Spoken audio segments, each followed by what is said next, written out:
सादर चरण स्पर्श गुरु जी। स्वागत है। सभी को नमस्कार। न्याय धर्म सभा के इस रविवारी फेसबुक लाइव कार्यक्रम में आप सभी का बहुत बहुत स्वागत है। इस कार्यक्रम के माध्यम से हम सभी को विभिन्न विषयों पर स्वयं आदरणीय गुरुदेव से मार्गदर्शन प्राप्त होता है। इस श्रृंखला में आज के कार्यक्रम के लिए प्रश्न भेजा है जबलपुर से पुरुषोत्तम बंधु जी ने। आप लिखते हैं, गुरुजी सादर चरण स्पर्श। गुरुजी, कई विचारकों, तथाकथित दार्शनिकों, चिंतकों और बुद्धिजीवियों के द्वारा सोशल मीडिया पर एक बहस छिड़ी हुई है कि ईश्वर क्या है, और यदि है तो वह दिखाई क्यों नहीं देता? यदि है तो दुनिया में होने वाले अत्याचारों को रोकने क्यों नहीं आता? आदि आदि तर्क से उसके होने और ना होने पर कालांतर से लेकर वर्तमान तक चर्चा हो रही है। वास्तव में ईश्वर की परिभाषा क्या है? इस रहस्य के तात्विक विश्लेषण को समझाने की कृपा करें, आदरणीय गुरु जी।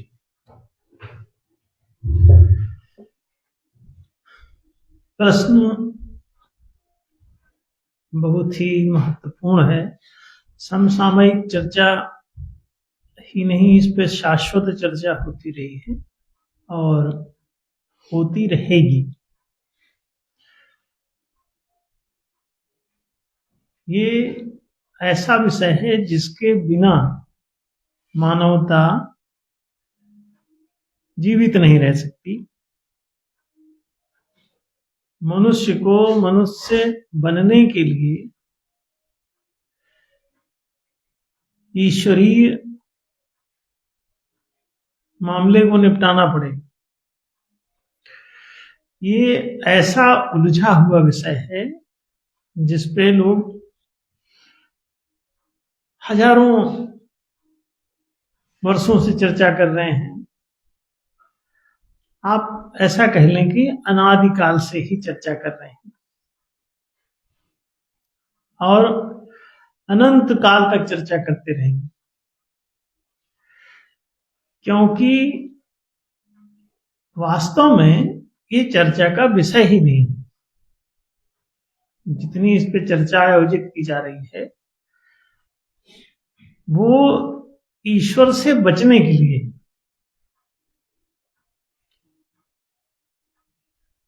ईश्वर वास्तव में एक कंसेप्ट है, एक सिद्धांत है, एक निष्कर्ष है, एक यथार्थ स्थिति का नाम ईश्वर है, जो है, जिसका अस्तित्व शाश्वत और सनातन है और जिसका कोई विकल्प नहीं है, जो निर्विकल्प है, जिसकी सत्ता कभी समाप्त नहीं होती।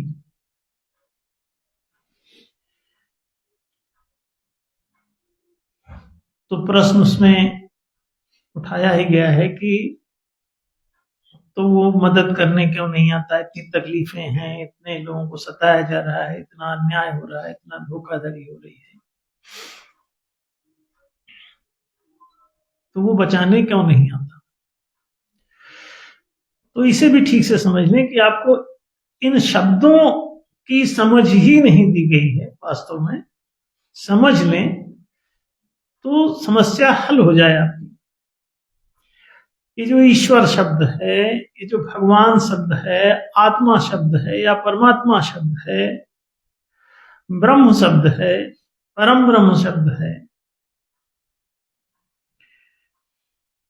खुदा, गॉड, अल्लाह, यहोवा, स्वात्मा, परमात्मा, जितने भी प्रकार के नामों से आप इसे संबोधित करते हैं, गॉड, सुप्रीम गॉड, जो भी आपको अच्छा लगता हो, यहूदियों का यहोवा,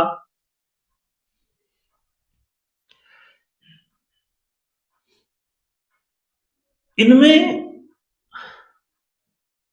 शब्दों की समझ की ही समस्या है। तो पहले ईश्वर शब्द को समझने, जो सबसे ज्यादा चर्चा का विषय होता है। ईश्वर शब्द को समझने, ईश्वर में दो चीजें हैं, जिसमें ईश और वर दो शब्दों का संयोग है, इसमें जोड़ है। एक दो शब्दों को मिला करके, संधि करके ईश्वर शब्द सिद्ध हुआ है। ईश जो है वो वास्तव में इच्छा के लिए होता है। तो ईश में सादा सा, सीटी वाला सा, पिटचिरवा सा, ये कोई भी सा उसमें शामिल है। अब वो तीनों प्रायः समान अर्थों में ही प्रयुक्त होते रहे, विसर्ग से बने। वर शब्द जो है वो व्री धातु से बना है। संस्कृत में व्री धातु है, जो चुनने,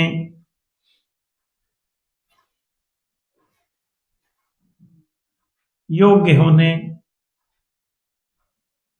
चुने जाने, पात्र होने, समर्थ होने के अभिप्राय में है।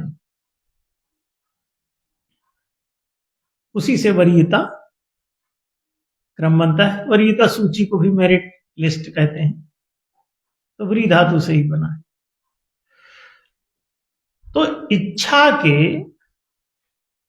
वर यानी अधिपति को ईश्वर कहते हैं। ये एक सीधी सी परिभाषा है, अर्थात जो इच्छा का स्वामी हो। इच्छा पर जिसका अनुशासन काम करता हो, जो इच्छा पर शासन नहीं कर सकता, वो ईश्वर नहीं है। तो इच्छा पर जो वरीय सिद्ध होता है, इच्छा पर जिसका वर्चस्व सिद्ध होता है, इच्छा पर जिसका नियंत्रण सिद्ध होता है, उसे ईश्वर कहते हैं। और इच्छा को प्रकृति कहते हैं, माया कहते हैं, वृत्ति कहते हैं, आदत कहते हैं, गुण कहते हैं, स्वभाव कहते हैं। ये इतने सारे नाम हैं।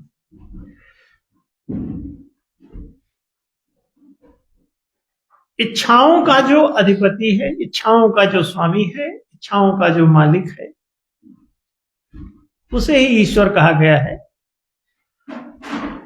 इसे प्रकृति के अधिपति के रूप में, मायापति शब्द भी इसी के लिए है। ईश्वर माने, इस माने इच्छा, माया, और उसका वर यानी पति। तो मायापति शब्द भी, तमाम पुराणों में मायापति शब्द आता है।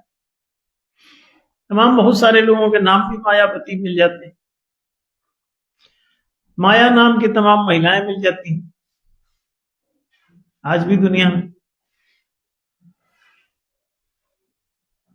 माया कहते हैं प्रकृति को, संस्कार को, गुण को, स्वभाव को। तो आप अगर अपनी इच्छाओं पर अपना नियंत्रण स्थापित कर लेते हो, यानी आपकी आदतों पर आपकी आत्मा का नियंत्रण हो, आदतें आत्मा से ही प्रेरित होकर चलती हो, आत्मा को आदतें अपना दास न बनाती हो, ऐसी कोई भी वृत्ति जो आपके विवेक को अधीन कर ले, तो अनीश्वर हो गया मामला आपका। और अगर आपकी कोई भी वृत्ति आपके विवेक को दमित ना कर पाती हो या दमन ना करती हो, तो इसका अभिप्राय हुआ कि आप में ईश्वर तत्व प्रकट है। तो ईश्वर और अनीश्वर ये आपकी ही व्याख्या है। आप यही सोचते रहे कि ईश्वर कहीं अलग रहता है, वो आपको बचाने क्यों नहीं आता, इतनी विपत्तियां हैं उसमें वो मदद क्यों नहीं करता, भूकंप में बाढ़ में आके उसे रोकता क्यों नहीं, आग लगने पर उसको दबाता क्यों नहीं। नहीं नहीं, वो आपको ही करना है। ईश्वर शब्द, भगवान शब्द, खुदा शब्द आपके खुद के लिए है। खुद ही को कर बुलंद इतना कि हर तदबीर से पहले खुदा बंदे से ये पूछे, बता तेरी रजा क्या है, तू चाहता क्या है। तुम इतने अच्छे हो जाओ, और अच्छा होने का मतलब सिर्फ इतना है कि तुम सच्चे हो जाओ। सत्य क्या है कि इस जगत में कोई दूसरा तत्व नहीं है। सर्वम खलुइदम ब्रह्म, सत्य की खोज हुई। इस ब्रह्मांड में ब्रह्म से हटकर दूसरा कोई चीज नहीं है। तो प्रत्येक मैं के समानांतर जो तू दिखाई देता है वो उसी की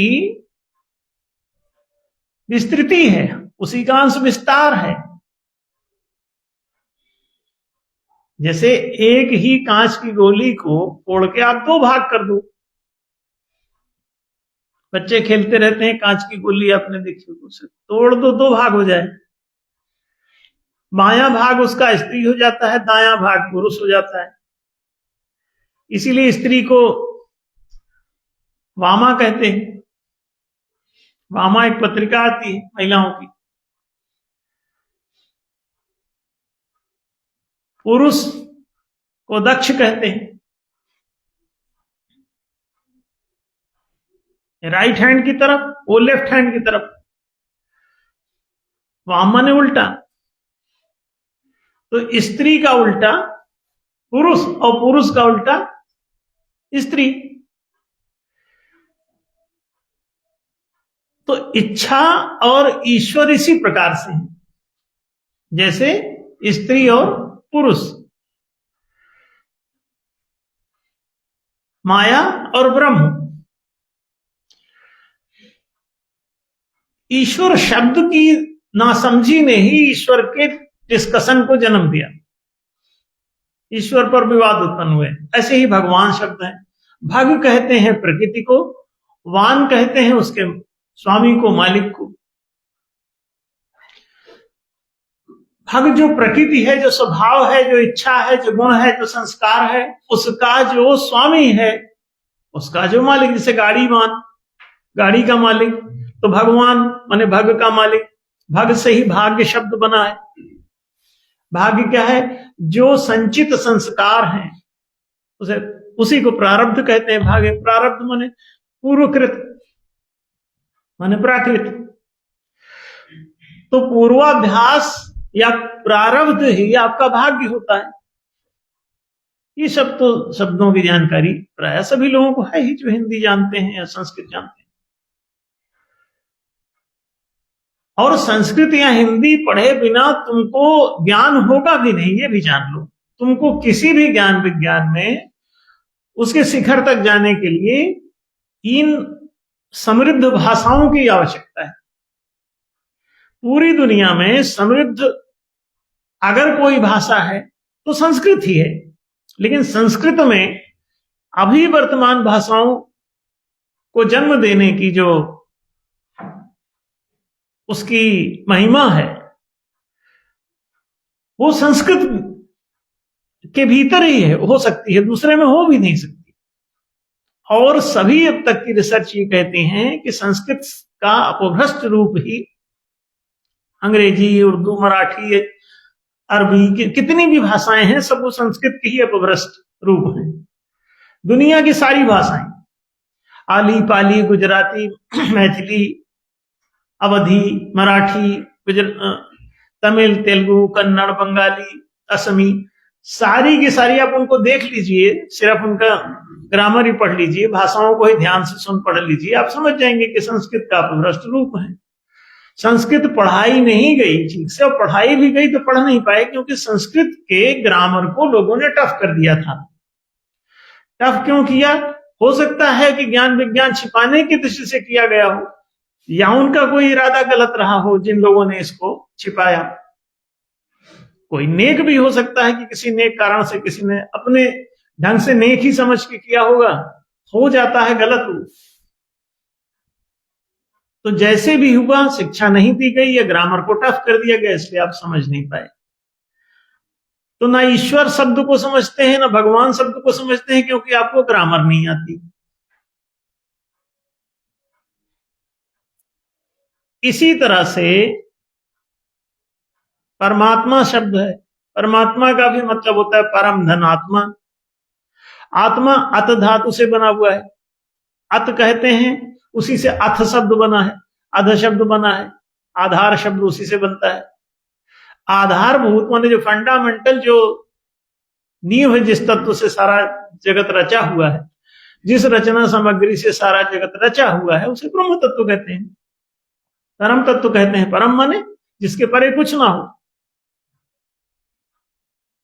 जिसके आगे कुछ ना रहता हो, वही अंतिम शून्याकार, शून्य से सारी चीजें उत्पन्न है। तो आप समझते हैं कि जो अत्यंतिम शून्याकाश है, उसने तमस ओढ़ करके वो नभ हुआ बैठा है, नहीं है आभा जिसमें प्रकाश नहीं रह गया है। प्रकाश चेतना का गुण है, या प्रकाश का गुण लक्षण चैतन्य भी है। तो आप समझ सकते हैं कि आत्म तत्व या तो तमस ओढ़ लेगी, या सत्व गुण ओढ़ लेगी, और मिश्रित ओढ़ेगी तो उसे रजोगुण कहते हैं, जिसमें कुछ प्रकाश कुछ अंधकार की दशा। तो ये त्रिगुणमयी माया या प्रकृति ओढ़ करके, और आत्मा ही, वो जो परम आत्मा है जिससे परे कुछ नहीं है, वही ओढ़ करके ये जगत हुआ बैठा है। अब जगत में ही तुमको ईश्वर और भगवान और जो कुछ होना है हो लो। तो ये जो घटना घट रही है, जो सता रहा है, उसमें भी भगवान तमस ओढ़े बैठा है, अज्ञान से ग्रस्त है, और वो एक दूसरे को सता रहा है। जिस दिन उसको ज्ञान हो जाता है तो जानत तुम्हें तुम्हें हो जाएगी। ब्रह्म जानाति ब्रह्मयु भवति, ईश्वर को जानकर वो वही हो जाता है। भागवत पुराण कहता है तद पश्यत तदभवत तदासीत, उसे जानकर, उसे देखकर वही हो गया और वही था। ब्रह्म को तुम जान लेते हो तो तुम अपने को ही जान लेते हो। दरअसल ब्रह्म सर्वव्यापी होने के कारण आत्म रूप से तुम सब में समान रूप से व्याप्त है। समम सर्वेषु भूतेषु तिष्ठन्तं परमेश्वरम। अब भगवत गीता में पढ़ते हैं, कृष्ण का वचन है कि समम सर्वेषु भूतेषु तिष्ठन्तं परमेश्वरम। और दूसरा एक वचन है जिसमें कहा गया है आत्मवत् सर्वभूतेषु यह पश्यति स पंडिता। जो अपने को सब में व्याप्त ही देख लेता है वही ज्ञानी है। तो ईश्वर ही जीव हुआ, जीवो ब्रह्मेति, ब्रह्म ही ब्रह्मांड हो गया है, ईश्वर ही जगत हो गया है। तो जब ईश्वर स्वयं ही जीव हुआ बैठा है तो अब ये अपने को जीव मान रहा है, ईश्वर नहीं मान रहा है, तो इच्छाओं का गुलाम बना बैठा है। ईश्वर माने तो अपनी इच्छाओं की दास्ता त्याग करके इच्छाओं को सत्य के अनुसार चलाने लगता है, तो उसमें ईश्वर तत्व की वृद्धि होने लगती है। आप करके खुद ही देख लीजिए, आपका ईश्वर तत्व बढ़ने लगेगा। अब पूरी तरह से जब आप सभी इच्छाओं को सत्य के सांचे में डाल के चलाने लगते हैं तो पूरी तरह से ईश्वर आप में काम करने लगता है। तो जितनी मात्रा में आप अपनी इच्छाओं पर, अपनी वृत्तियों पर, अपनी आदतों पर अपनी आत्मा का, अपनी सर्वव्यापी आत्मा का देखो, आत्मा अखंड है, एक ही है, सर्वव्यापी है, ब्राह्मी है, यूनिवर्सल है। तो तुम जितनी व्यक्तिगत रूप से इच्छाओं का पालन करते हो, तुम्हारी जो व्यक्तिगत इच्छाएं हैं वो सब तुम्हारी आत्मा की दासता का प्रमाण है।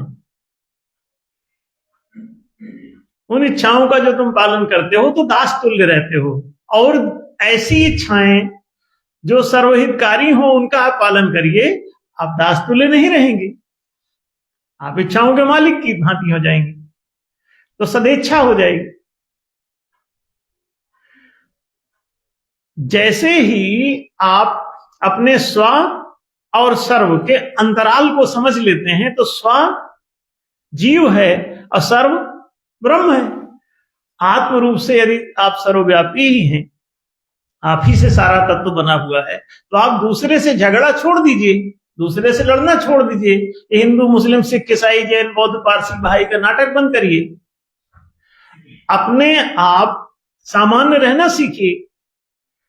तो सामान्य जो सर्वहितकारी इच्छाएं हैं आप उनका पालन करना शुरू कर दीजिए, और आप में ही ईश्वर तत्व सक्रिय हो जाएगा। आप करके देख लीजिए। जिसको भी भरोसा ना आता हो, ये तो प्रैक्टिकल का विषय, बहस का विषय कहां है, आप करके देखिए। आप अपनी निजी इच्छाओं के बजाय सार्वजनिक सार्वभौमिक इच्छाओं का पालन करिए, या निजी हितों के बजाय आप सार्वजनिक हितों का पालन करना शुरू करिए। ऐसा कोई भी काम मत करिए जो दूसरों के लिए अहितकारी हो। कहा भी गया है, यो वैसा धर्म सत्यम वही तत्, जो कुछ सत्य होता है वही धर्म होता है। और धर्म का लक्षण क्या है? आत्मवत् सर्वभूतेषु यह पश्येत् स पंडिता। जब तुम ये जानते हो कि तुम आत्म रूप से सब में व्याप्त हो, तो कहा गया है आत्मनः प्रतिकूलानि परेशान न समाचरेत्। जो तुम्हारे अपने लिए तकलीफदायक है वैसा दूसरे के लिए भी मत करो आचार व्यवहार। तो ये मैं का तू से जो संघर्ष है वो तुम्हारे ऐश्वर्य में बाधा है। मैं तू का जो संघर्ष है वो तुम्हारी भगवत्ता को नष्ट कर देता है। फिर तुम सोचते हो भगवान कहीं और बैठा हो, मदद क्यों नहीं करता? नहीं, भगवान जगत हो चुका है, अब जगत में तुम्हारे रूप में ही। ये भगवान कौन है? वो जो 2 + 2 = 4 होता है, और जो 4 को ही जानता मानता और जीता है। 3 5 नहीं करता, 2 में 2 का जोड़ 3 या 5 नहीं लिखता, तो उसमें भगवत्ता प्रारंभ हो जाती है। और ये बात जैसे आपने 2 + 2 = 4 लिखा है, ऐसे ही सर्वत्र हर चीज में जो भी सही सिद्ध हो जाता हो उसका पालन करना शुरू कर दीजिए। और जब सभी चीजों में ये हो जाएगा तो आपकी भगवत्ता खिल जाएगी।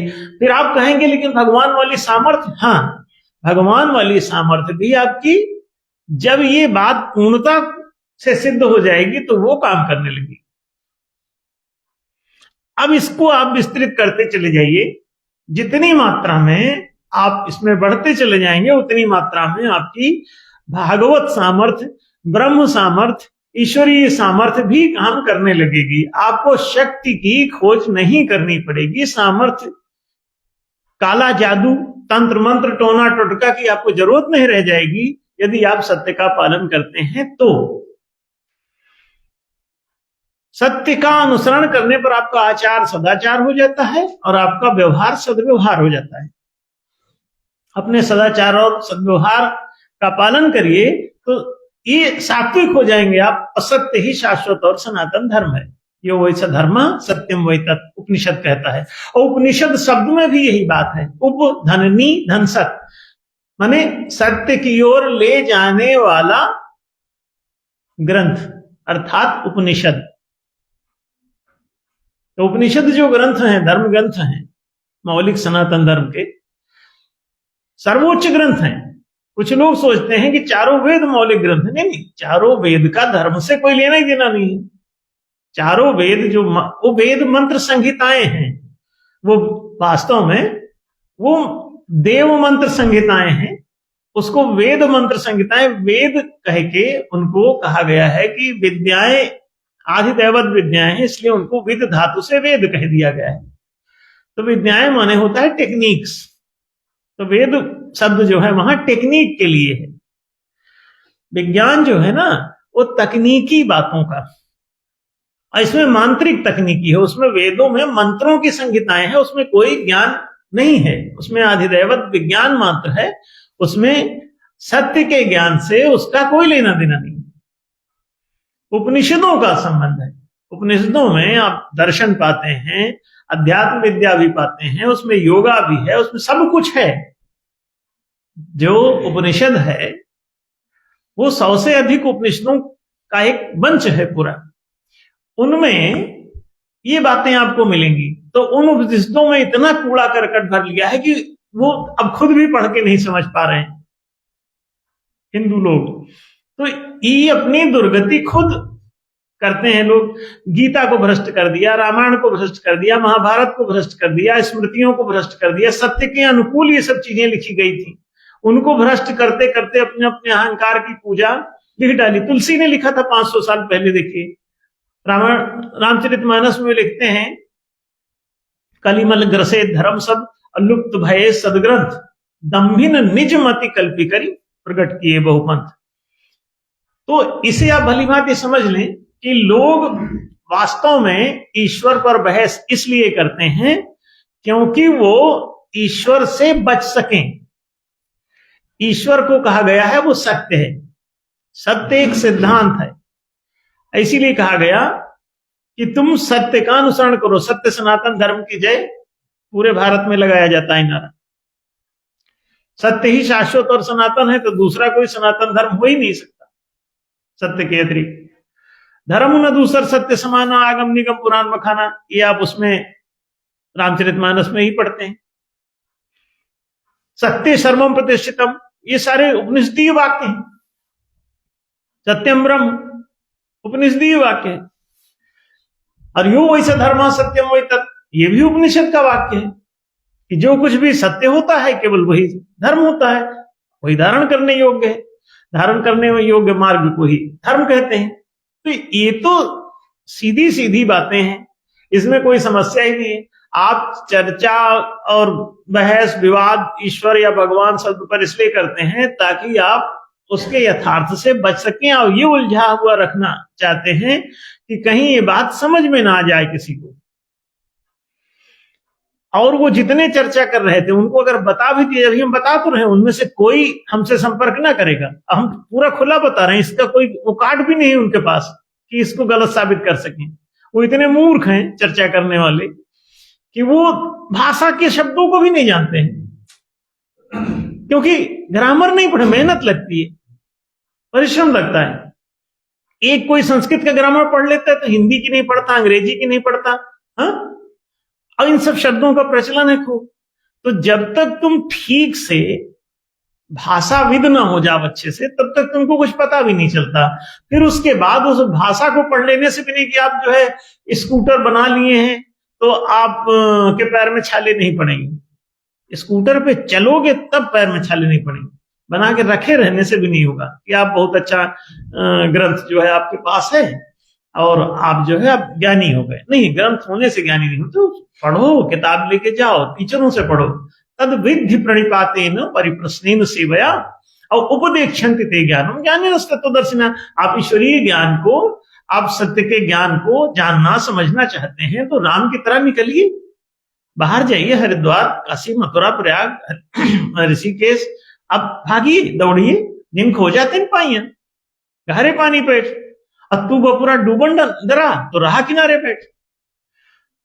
बहस हो फिर टीवी पे बैठ बैठ के मूर्खों की तरह।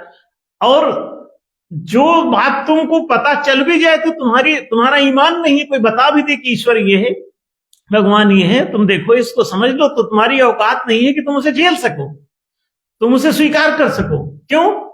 तुम जानकर भी 2 + 2 = 4 ही होता है, तुम उसे मानने की स्थिति में, क्योंकि तुम्हारा ईमान डगमगाया है। लेना है तो बोलोगे 5 हुआ, देना है तो कहोगे टोटल 3 हुआ। 2 + 2 = न 3 होगा न 5। जानते तुम रहोगे कि 4 होगा, लेकिन तुम 3-5 करते रहोगे क्योंकि तुम्हारा ईमान भ्रष्ट हो गया है। तो अभी जितने भी बौद्धिक चर्चाएं परिचर्चाएं की जा रही हैं वो सब बेईमानों के द्वारा की। उसमें जितने लोग बैठे थे वो चाहे जावेद अख्तर हो, वो चाहे दूसरा एक मुल्ला मौलवी जो उनको धुल रहा था वो हो, ये फंडामेंटली खुद ही बेईमान है, इनकी औकात नहीं है सही बात मानने की। क्यों? ये जानते हैं स्वा का सर्वीकरण ये कर नहीं सकते, अपनी संपत्तियों का सार्वजनिकीकरण कर नहीं सकते। और हर संत महात्मा ने यही बताया कि अपनी संपत्ति को ईश्वर की संपत्ति मानो, यानी सबकी संपत्ति मानो, अपनी उपलब्धियों को सबकी उपलब्धि मानो। तो तुम तो अपना मोटा मकान बनाना चाह रहे हो, मोटी मोटी गाड़ियों में चलना चाह रहे हो, अब दूसरे तुम्हारे सामने भूखे नंगे घूम रहे हैं, तो अब तुम क्यों निष्कर्ष निकाल लेना चाहोगे ईश्वर शब्द का? क्यों निष्कर्ष निकाल लेना चाहोगे सत्य का? क्यों आत्मा का? क्यों परमात्मा का? तुम निकल भी जाएगा तो तुम उसके निकले हुए निष्कर्ष से डरोगे। अंतिम सिद्ध वस्तु ही सिद्धांत है, तुम सिद्धांतों से भागते फिरोगे और कहोगे सिद्धांतों में क्या रखा है, बहस में सब कुछ है। हाँ, बहस का उद्देश्य तो अंतिम रूप से सिद्धि करना था, कोई निष्कर्ष। और तुमको सिद्धांत में विश्वास नहीं करना है, क्योंकि 2 + 2 = 4 सिद्ध हो जाएगा, तुमको 3-5 करना है, तुम हो बेईमान। तो तुम्हारी समझ भी, तुम्हारी प्रतिभा भी, तुम्हारी बुद्धि भी कुंठित हो जाती है अथवा मूर्खवत हो जाती है यदि तुम बेईमान हो गए तो। तुम मूर्ख तुल्य हो जाते हो। तो मूर्ख और धूर्त ये दोनों समकक्ष रहते हैं। उसमें बड़े बड़े विद्वान चर्चा के लिए वहां इकट्ठे हुए और सारे के सारे बेईमान। एक भी उसमें, हम अभी भी बोल रहे हैं ऑनलाइन बोल रहे हैं, किसी की औकात नहीं कि हमसे संपर्क कर ले, क्योंकि हमारी बातें सटीक हैं, वो वैसे काटने की स्थिति में नहीं, हमसे मिलकर बात करने 15 मिनट नहीं बैठ सकते वो लोग। क्यों? ईमानदार होना पड़ेगा, अब वो है नहीं। अब अगर हो जाए तो ये सब समस्या खत्म हो जाएगी। सत्य सबको पता है, ये चर्चा इसलिए करते हैं कि ये सत्य से बच सकें, क्योंकि चर्चा माने खोज। खोज इसलिए करते हैं ताकि ये सिद्ध हो कि खोया हुआ है, ये ज्ञात नहीं किसी को, ज्ञात सबको है सत्य। एक भी बंदा ऐसा नहीं है पूरी दुनिया में जिसको सत्य का ज्ञान ना हो। लेकिन ये सारे के सारे बेईमान हैं। कौन कौन? जो सत्य को जानते हुए उसे मानते नहीं, उनको बेईमान कहते हैं। कि जैसे 2 + 2 = 4 सब जानते हैं, लेकिन इनको 3-5 हर हिसाब किताब में करना है, तो फिर ये क्यों 4 पे टिकेंगी? इसलिए इसे चर्चा का विषय बनाए रखना चाहते हैं कि पता नहीं क्या होगा। 4 पता नहीं, 3 भी हो सके। एक आदमी कहता है कि अरे एक तरफ से आपके दृष्टिकोण से जो 6 है, उसी दूसरी तरफ से दृष्टिकोण से उसके 9 है। तो हमने कहा तुम मूर्ख हो, वो जो चित्र वो देख रहा है वो 9 का ही होता है, इधर से जो देख रहा है वो 6 का ही होता है। 6 और 9 ही है, वो उसी को नहीं देख रहे हैं, वो अपना अपना चित्र देख रहे हैं। दृष्टिकोण उनका अलग नहीं है, एक ही दृष्टिकोण है। इस आदमी को उधर खड़ा कर दो, उसका दृष्टिकोण में भी उधर से 9 हो जाएगा, 6। तो आप समझ लो वो आकृति वैसी है 6 की, उल्टे से 9 दिखाई देती है, अंग्रेजी वाला जो है। और 9 को उलट के देखो तो 6 दिखाई देता है।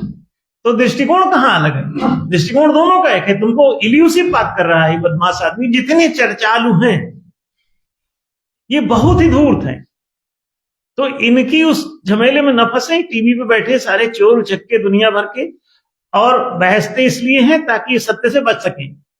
ओशो कहते हैं अपना अपना सत्य खोजो। सत्य खोजा हुआ है, उनको ही पता है, लेकिन सब बेईमान है। इनको सबको रबड़ी पीनी है, अब बिना मेहनत की रास रास पे चलना है, मस्ती काटनी है, 12-12 लाख रुपए के ड्रेस एक बार पहन के फेंक देना है। अरे तुमको नमक रोटी खा लो, पेट भर जाए तो जो करना है वो करो। इतना कोई भारी कमाई नहीं, एक क्लास ले लो तो 200 रुपए मिल जाएंगे, जाओ ले आओ आटा, महीने भर नहीं खत्म होगा। लेकिन दीन ईमान दुरुस्त हो तब तो। हम लोग 1 रुपया अपने पास नहीं रखते, 1 इंच जमीन नहीं रख सकते, और इतना काम किया है पूरी दुनिया में कि दुनिया ही आप ये समझिए धन्य हो जाएगी हमारी वर्किंग के बाद। दिशाधारा ही बदल जाएगी जगत की। बेईमानी छोड़ दो, सही बात करना सीखो तो सब ठीक हो जाता है। बात स्पष्ट हुई होगी सम्यक जी।